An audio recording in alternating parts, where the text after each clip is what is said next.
As coach for the Vikings, we never had a losing season, and we won the league in 1965, something I remember. With Stern as coach, North went to the city and state playoffs twice. We were state champs once, and he coached the All-Star game. This summer, he'll be celebrating his 60th class reunion. According to Stern, 50 of my first 57 years of my life, I was fortunate to be connected to North Denver. He has played, coached, and officiated high school and college football and basketball, worked several bowl games in football, and the road to the Final Four in basketball several times, and coached little kids programs as well. Coach Stern and his wife Sally have 3 daughters, 10 grandchildren, and 9 great-grandchildren. Now retired, the coach enjoys traveling and fishing worldwide. He's a fishing guide in Alaska in the summer months. So that's nice. You like that. It's with great pleasure that I introduce to you Don Stern.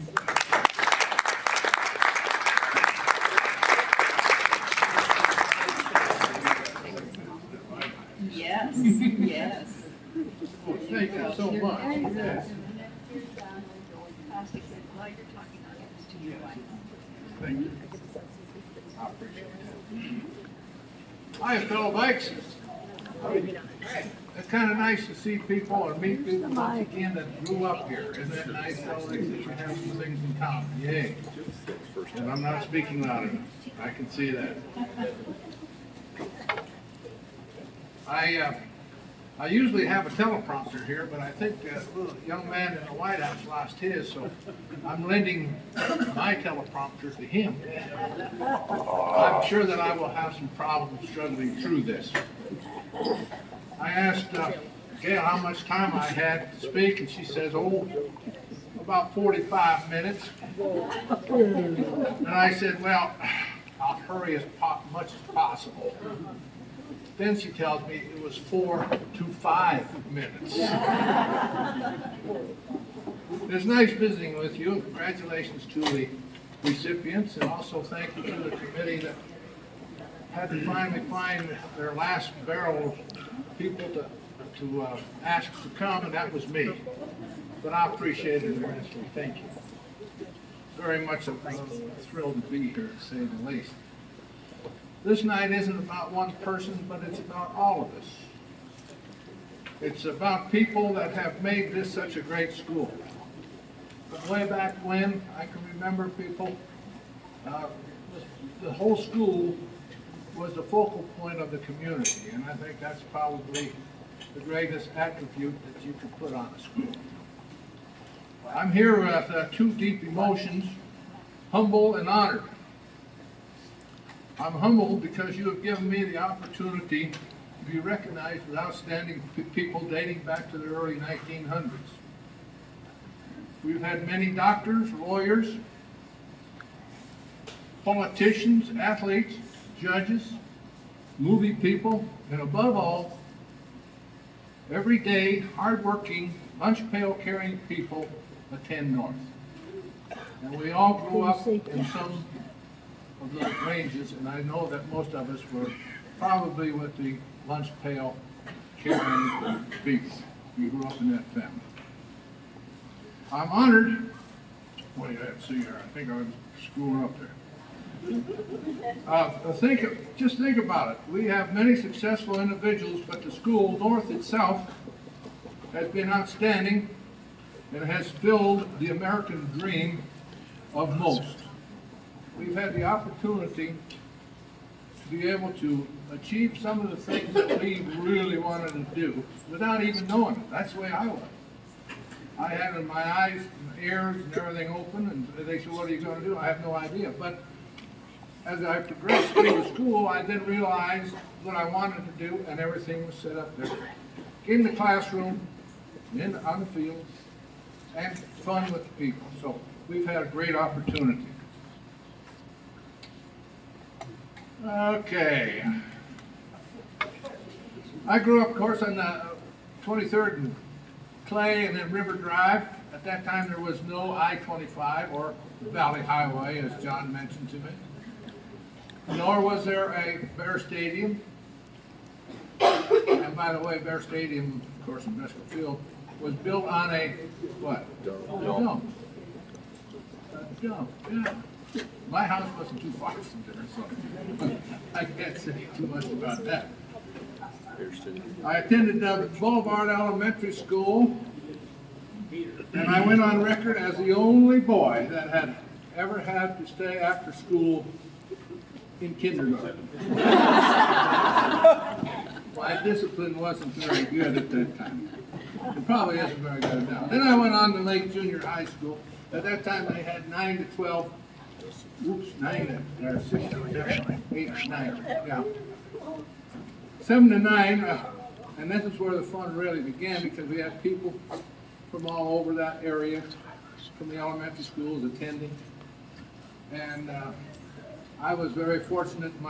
I was involved a little bit because of a guy by the name of Bus Kissler. Anybody remember Bus Kissler? Bus Kissler went to school here.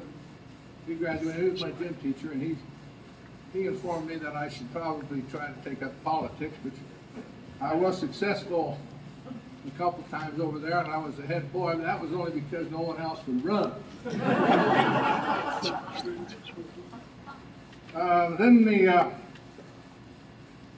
Then we go on to North.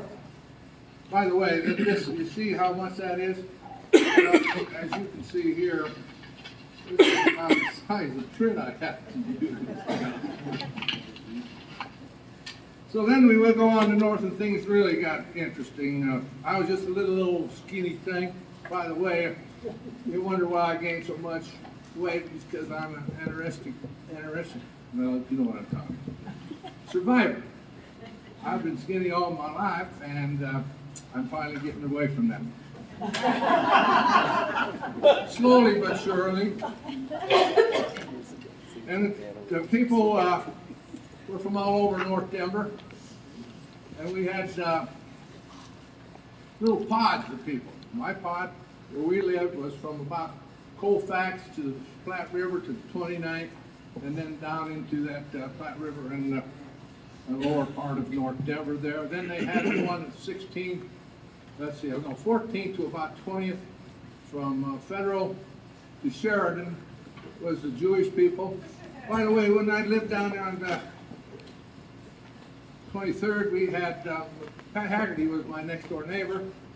We had the Irishman, when I was a German. We had the Spanish people that were there, Gatons, Martinez's. Then we figured out, the next pod was the one from 29th to 52nd down to Fox Street, and that was the Italians, or Italians. How many people were from that area? Yeah, I thought so. I could tell the smile on your face when we had lasagna. And so, let's see, let's get this paper moved over here.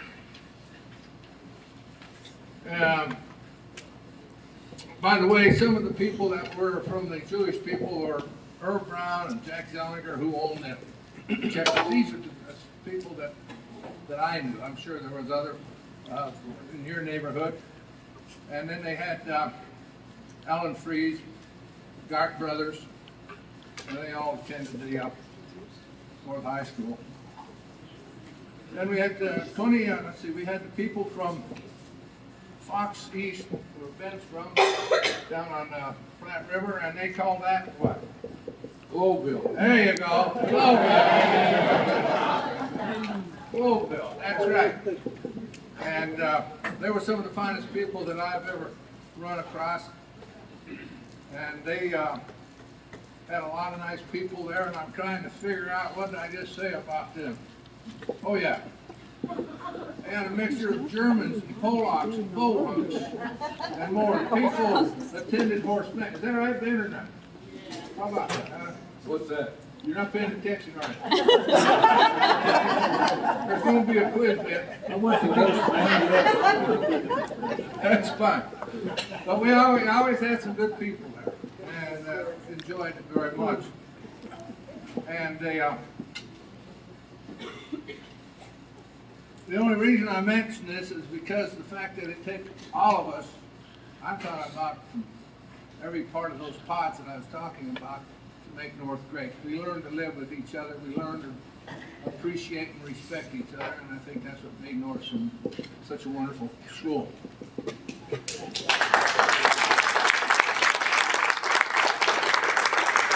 We've already talked about playing here at North, and also the guys that were there were Herb Brown and Jerry Bolano and Jack Zoniger, and then on the baseball team we had Mike Lucas and Kenny Smith and Ernie Anselmo, Bill Blade, Gene Hartley. Gene Hartley taught here for a while.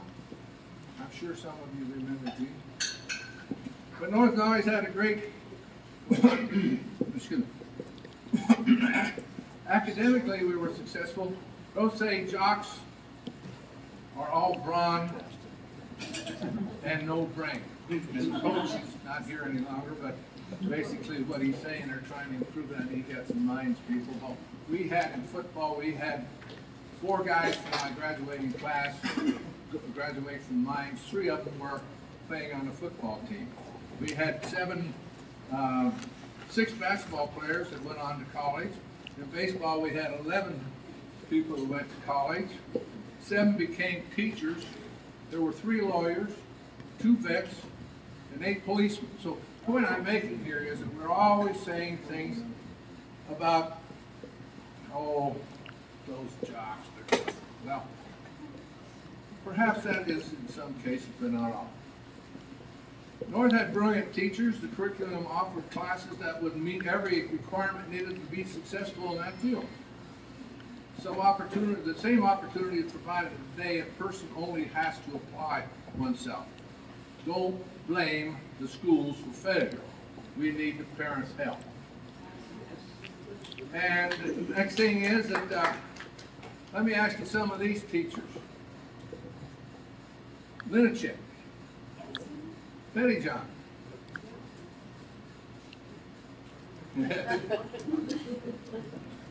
Graves. That's it. Remember that? Sure. Graves. Now, Remus. Yes. How about Frost? You see, those are all names that I heard of, because I wasn't smart enough to get any of their classes. And so we go on down the line here, the history, of course, in the 40s and 50s. North won 9, I think, state wrestling championships, coached by B.O. Mose. You guys remember B.O. Mose? B.O.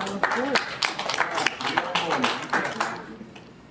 And then we also had 7 state championships in baseball, which Ben was a member of. By the way, Ben, not only was he a great professional football official, but he also was an outstanding basketball official in college and in high school, and he did a fine job. You paying attention, Ben? Okay.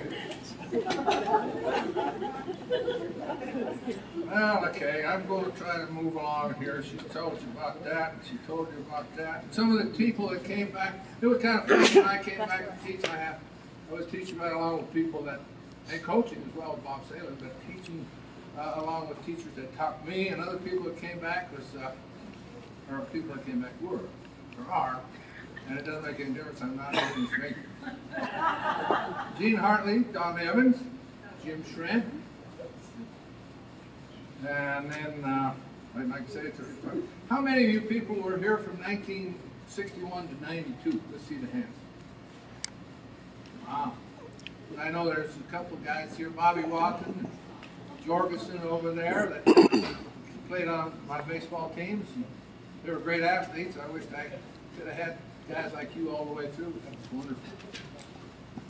Okay, let's see what else I can lie about.